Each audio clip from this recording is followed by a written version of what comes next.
Good evening and welcome to Times XP Skyline. Ladies and gentlemen, I'm Dhriti Yatri. Tonight we are looking at the world where a water pump can become a cyber battlefield. A war can produce a compensation bill.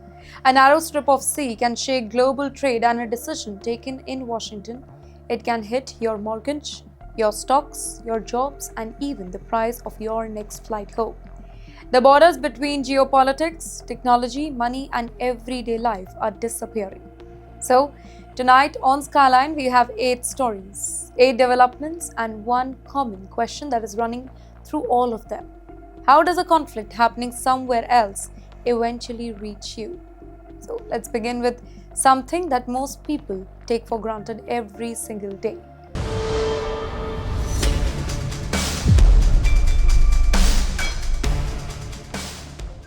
We are talking about water here. You turn on the tap, water comes out, you don't think about the machines behind it.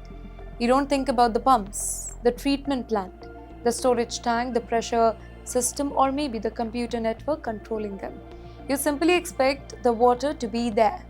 But now, that basic assumption, it is facing a new kind of threat. Well, in late July, Minnesota reported that at least 30 municipal water systems had come under what officials described as a coordinated cyber attack. Then came the broader warning from FBI. Malicious cyber actors had gained access to water and wastewater system in at least 7 US states. Well, and suddenly something that sounds like a technical cybersecurity story, it became a national security story. Because these are not any isolated computer networks. These systems control something far more basic. Well, the infrastructure that keeps communities functioning. Well, across America, there are roughly about 152,000 public drinking water systems and more than 16,000 wastewater treatment facilities. And this is according to federal data cited in the reports. And the machinery behind these systems, it is surprisingly vulnerable. Water does not simply flow magically from a reservoir into your kitchen. Well, electric pumps move it. Treatment facilities filter and disinfect it. Controllers regulate pressure and chemical dosing maybe. Dashboards allow workers to monitor and operate the equipments. And increasingly, some of these systems, they are connected to the networks that could be reaching remotely. Well, that is where the hackers come in. Well, the attackers can scan the internet-connected devices looking for the exposed industrial control system. Well, they may try to exploit a default password, a stolen password, an outdated system, or a badly configured remote access service. Well, and once inside, they may be able to interfere with the systems controlling the system. Now, here's where the story becomes geopolitical. Iran has been placed under suspicion. US officials are investigating whether Iranian linked hackers could be behind those attacks or not. But yes, there is an extremely important distinction here. The US government may not formally attribute these attacks to Iran. Investigators, they are still examining the technical evidence. And yes, there is another possibility that is being considered. Possibility that another actor could be deliberately copying Iranian tactics in order to make investigators blame Tehran here. That means the question isn't simply, did Iran do it? The bigger question is, who did it and why? Because a cyber attack on a water facility does not necessarily have to make the water poisonous to cause the further damage. It can disrupt operations. It can force workers to switch to manual control. It can trigger precautionary advisories, and perhaps most importantly, it can attack something that is much harder to repair. We are talking about public trust. Think about it. If people start wondering whether their water system can be hacked, they don't just question the computer, they start questioning the government, the utility, the infrastructure, the entire system that is supposed to protect them. And cybersecurity experts, they are already pointing towards some basic protection. Keep industrial controllers away from the open internet. Using properly configured firewall, maybe stronger authentication, secure remote access gateways, updated software, separate operational network, and regular backups. Because the lesson is here very brutally simple. A water system does not have to be physically destroyed to be strategically attacked. Sometimes all you need is access to the computer controlling it. And that brings us to our second story tonight, because while investigators are looking for the exact people behind the cyber attack, Washington and Tehran are also arguing over something much bigger. Who owes whom for the damage caused by the war? Wars don't end when the missiles stop. Sometimes they continue through negotiations, through sanctions, through frozen assets, through lawsuits, and sometimes through a bill. Iran has demanded compensation from the United States for the damage caused during the recent war. But Mr. Trump, he has responded with very different message. Essentially that if Iran wants compensation, America wants compensation too. Tit for tat. On a post on social media, his own platform, Truth Social, Mr. Trump said that he found the idea of Iran seeking compensation interesting because he would now seek compensation from Iran. And he listed a long catalogue of grievances. Mr. Trump referred Americans killed and wounded in conflicts, including Iran-backed forces. He also mentioned the families of those killed aboard the USS Cole. But there is an important factual detail here. The USS Cole attack in October 2000 was attributed by FBI to Al-Qaeda, not Iran. Mr. Trump also referred to roadside bombs, by the way, and the role of Iranian General Qasem Soleimani in regional conflict. And then he went further. He said compensation should also involve families of people who are killed during protests and uprising over decades. He even cited tens of thousands of people killed during the recent 5-month conflict. And Mr. Trump said that he had instructed his representatives to place these demands in future negotiations. Now, you know why this matters? Because compensation is not simply about money. It is about who gets to define the history of a war. Iran says America caused a lot of destruction. America should pay. Trump's response is effective. Iran has caused a lot of destruction too. Iran should pay. And that turns a peaceful negotiation into something much more complicated, because both the sides are arriving at the negotiation table with their own ladder here, their own list of losses, their own vision of responsibility, and their own demands. In the meantime, Iran has tied the reopening of Strait of Hormuz to several conditions, by the way. Compensations, lifting sanctions, releasing frozen Iranian assets, and ending the US blockade. In the meantime, Mr. Trump has recently suggested that Washington is taking a less aggressive approach and allowing the economic pressure to build. And that tells us something important about next phase of this conflict. The battlefield may not be only battlefield anymore. The negotiation table is becoming a battlefield too. And that brings us directly to the piece of geography that is sitting at the center of this entire crisis. A narrow waterway, but one with a lot of global consequences. Look at the map of West Asia. You will see the Persian Gulf. And at its entrance, you will see a narrow passage connecting to the Gulf of Oman and the Arabian Sea. Ladies and gentlemen, this is Strait of Hormuz. It is narrow, but strategically it is very important. Because in normal times, a huge share of world's oil and gas passes through this waterway only. And now the US says more than 20 American warships remain deployed across the West Asia as part of a military operation, including enforcement of the US blockade against Iran.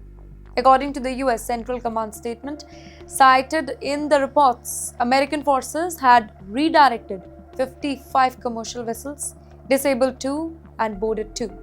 That is not simply military signaling, by the way. This is interference with commercial shipping, and that is why the world is watching, because every ship that changes course can affect the price of energy. Every delay can increase insurance cost. Every disruption can increase freight cost. And every additional day of uncertainty can make companies nervous. But Iran is making its own demand. Iran says Strait will not reopen unless the US meets several conditions: compensation, an end to sanction, and an end to military threats with removal of naval blockade and the release of frozen Iranian assets. Well, Iran is also working on arrangements for alternative shipping lanes with Oman. And this is according to the reports. But there is another complication here. The US and Iran, they are not directly negotiating. Messages are being exchanged through intermediaries. Mr. Trump has described the situation as only semi negotiating, and that phrase tells you everything. There is communication, but there is no full diplomatic breakthrough. There are discussions, but there is still military pressure. There are messages, but there is no final agreement. And in the middle sits Hormuz. Now think what that means for the average person here. You may never have heard of Strait of Hormuz before this conflict. But if you drive a car, fly on an aircraft, run a factory, maybe work for a tech company, invest in stocks, depend on global trade, Hormuz matters to you. Because energy moves through it, and when energy becomes expensive, almost everything becomes more expensive. Transport, manufacturing, air travel, data centers, food, logistics, everything. And that takes us to our fourth story tonight, because the geopolitical fight, it is now spilling directly into the politics of Gaza. Well, the relationship between Washington and Jerusalem, it is supposed to be one of America's strongest strategic partners. But now, reports suggest that tensions have grown over the future of Gaza. At the center of this whole dispute is, again, Mr. Trump's Gaza roadmap. According to Israeli media reports, Jared Kushner confronted Mr. Benjamin Netanyahu over resistance to parts of the plan. Well, the reported messages blunt. You are throwing a wrench into the plan. This is striking accusation, because this isn't simply disagreement over wordings. The disagreement goes to the heart of what happens after the fighting. What happens to Israeli forces? Who governs Gaza?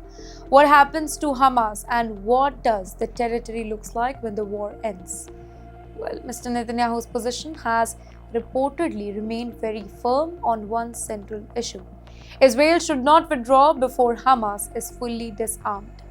In the meantime, the Trump administration has been pushing a broader roadmap that kind of includes changes to Israeli military presence and future governance arrangement. And this creates a very difficult situation. Washington wants a plan that could eventually lead towards a political settlement. Mr. Netanyahu wants security guarantees before giving up military leverage.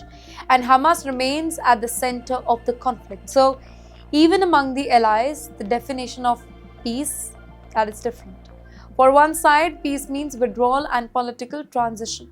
For another, peace means disarmament and security first. And until those definitions overlap, a roadmap on paper can remain just that, a roadmap on paper. But yes, while Washington is dealing with pressure from its allies, the American president himself has been at the center of an extraordinary security story. And the story may sound almost like a spy thriller. A presidential flight is normally anything but secret. Air Force One, it takes off. Journalists follow. The destination is public. The aircraft, it is recognizable. The president is visible. But according to the Washington Post, that particular routine, it was turned upside down during Mr. Trump's trip to Turkey. And now Mr. Trump has confirmed that too. Mr. Trump publicly boarded Air Force One in Ankara. But then, according to the reports that were confirmed by Mr. Trump, he was secretly transferred to another military aircraft, a C-32A, using an aircraft catering trucks. That's right. And here's the extraordinary part. Even the journalists who were traveling with the president reportedly believed that he was still aboard Air Force One. Well, why would anything do that? Security. The reports linked the extraordinary measures to the credible Iranian assassination threat. The White House said that multiple threats against Mr. Trump, they were under consideration, and that every available tool, it was being used to protect them. Now let's pause here. This is not just another unusual travel story. It tells us something about the environment surrounding the US president. A president's moment, it is normally designed to be predictable enough for logistics, but secure enough to prevent threats. And in this case, the goal appears to have been the opposite: create uncertainty.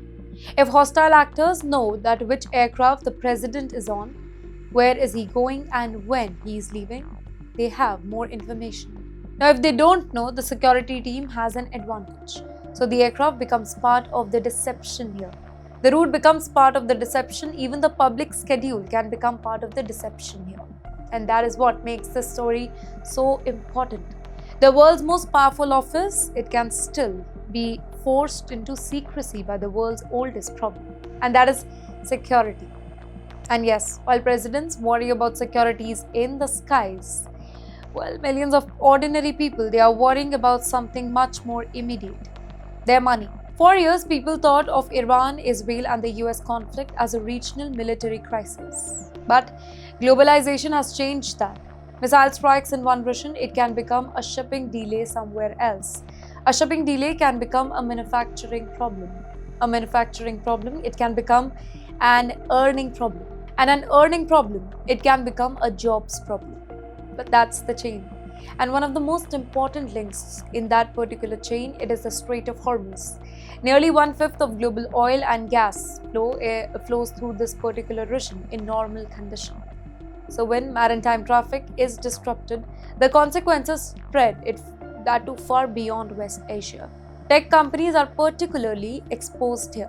Companies such as Apple, Nvidia, Microsoft, and Google depend on global supply chain, servers, chips, memories, network equipments, specialized machinery, data center hardware, and all of it has to move.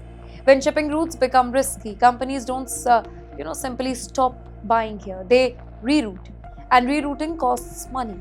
Cargo gets moved through the airports. Well, air travel becomes more expensive. Insurance premiums that rise too. Fuel could become more expensive, and suddenly a component that used to cost one amount, it costs significantly more to transport. Now think about the AI boom here. Big tech is already spending a lot of amount on data centers. AI infrastructure requires huge volume of chips, servers, and power. So if transportation costs rise at exactly the moment companies are massively expanding infrastructure, then CFOs face a difficult question: absorb the cost or cut somewhere else? And one of the easiest places to cut is often the people who are buying it. Then hiring, and then expansion. Eventually, the headcount. For an NRI professional in the US working on an H1B, L1, or O1, this matters. Why? Because when a company's margin comes under pressure, then immigration status does not automatically protect your role. A hardware team, a cloud infrastructure team, a logistics function, a tech expansion project, all of these could become very, very dangerous. They could come under additional scrutiny if the cost rise. And then there is the investment portfolio too. If your compensation includes RSUs or stock options, your wealth is tied to the company's performance. So a supply chain disruption, it does not automatically or necessarily have to result in a layoff to hurt you. The company's earning, it can disappoint. The stock can fall, your equity compensation can lose value. And at the very same time, a stronger US dollar can affect your cross-border finances. Well, for Indians in the US sending money home, maybe to India, a stronger dollar can mean more rupees per dollar. But the same currency moment can create problems elsewhere, specifically for people living in the Gulf or holding non-dollar asset. What should you watch? Well, wait. Your employer's exposure. Does the company depend heavily on hardware imports? Does it have major projects in the Gulf? Is it expanding data centers capacity? Well, is its supply chain concentrated in a few regions? And personally, don't underestimate liquidity. A geopolitical crisis is exactly where having a financial buffer it becomes valuable. Because the real danger isn't simply the market fall. It is that the market fall at the same time your job becomes uncertain. And if you think the impact ends here, look at what is happening to another industry, basically aviation. For millions of Indians living in America, Europe, Gulf, air travel is not a luxury, it is necessity. You fly home for Diwali, for maybe wedding, for family emergencies, for holidays, parents, business, and historically, the Gulf has been one of the most important bridges connecting India to Europe and North America. Dubai, Doha, Abu Dhabi. These airports sit at the crossroad of global aviation. But when the regional airspace becomes restricted, then airlines have to make choice. fly around the problem, and that means longer route. Instead of crossing certain parts of West Asia, aircrafts may have to travel through alternative corridor. Turkey, the Caucasus, or maybe farther south. Now, every extra hour costs extra money, more fuel, more crew time, more aircraft utilization. And yes, delays that can also disrupt airlines' entire network. One delayed aircraft, it does not only affect one passenger, it affects the next flight, then the next flight, and then the next airport. And then suddenly a regional airspace disruption, it becomes a global scheduling problem. Now, at fuel prices, jet fuel is one of the largest operating costs for the airlines. And when crude oil rise because of geopolitical risk, aviation fuel that becomes more expensive. Airlines then face an uncomfortable choice, by the way, absorb the cost or pass it to the passengers. And that is why travelers can see higher fares and emergency surcharges. And yes, there is another hidden cost: insurance. When aircraft operate near the conflict zones, war risk insurance becomes more expensive. Airlines cannot simply, pretend that risk does not exist. They have to pay for it. And eventually, those costs show up somewhere else, usually your ticket. Well, for the Indian diaspora, the impact it can be a lot. A family of 4 traveling between the US and India could suddenly face hundreds or even thousands of dollars in additional cost. For workers traveling frequently between India and the Gulf, repeated fare increases, it can directly reduce monthly saving. And for the companies, international travel becomes more expensive. And when corporate travel budgets get squeezed in, companies may place physical meetings with video calls. So the geopolitical crisis, it doesn't just change where airplanes fly. It changes how businesses operate, how families travel, and how much money people can send home. And that leaves us to our final story tonight, because after the war affects energy, shipping, tech, aviation, the next place it lands is the one institution that is watching all of these numbers very carefully: the Federal Reserve. If you live in the US and you have a mortgage, watch interest rate.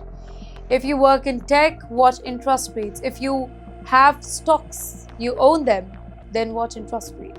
If you send dollars to India, then also watch interest rate, because the Federal Reserve may be thousands of kilometers away from your home, but its decision can reach directly into your bank account. The federal funds target rate is currently in 3.50% to 3.75% range. Well, markets had been expecting more aggressive rate cuts, but then inflation came, and energy uncertainty, and the whole West Asian crisis. Suddenly, the path that becomes less clearer. Well, the June inflation figure cited by the reports showed headline inflation at maybe 3.5%, while core inflation was about 2.6%. The problem is that energy does not stay inside the energy sector. If oil becomes more expensive, transportation that could become more expensive. If transportation becomes more expensive, then products could become more expensive. And if companies pay more to manufacture or transport the goods, they may raise the prices here. And if inflation becomes persistent again, then the Fed, it has less room to cut the rates. Well, this is the nightmare scenario for markets today. Higher for longer, because higher interest rates change how companies are valued, specifically tech industries. You know why? Because many tech businesses, they are valued based on the profit investors expect far into the future. Now, when interest rate rise, those future profits become less valuable in today's calculation. So, tech stocks can come under pressure, and that affects RSUs, stock options, retirement accounts, and personal wealth. But yes, the biggest impact for many families is much more straightforward. Housing. Well, mortgage rates remain elevated. Now, for somebody buying a home today, a mortgage around the high 6 to 7% range, it can mean dramatically higher monthly payment than the rates people enjoyed several years ago. And this is where the Fed's decision that becomes personal. A quarter point move, it may sound tiny to you, but over a massive mortgage, it can translate into significant money over time. And then there is the dollar.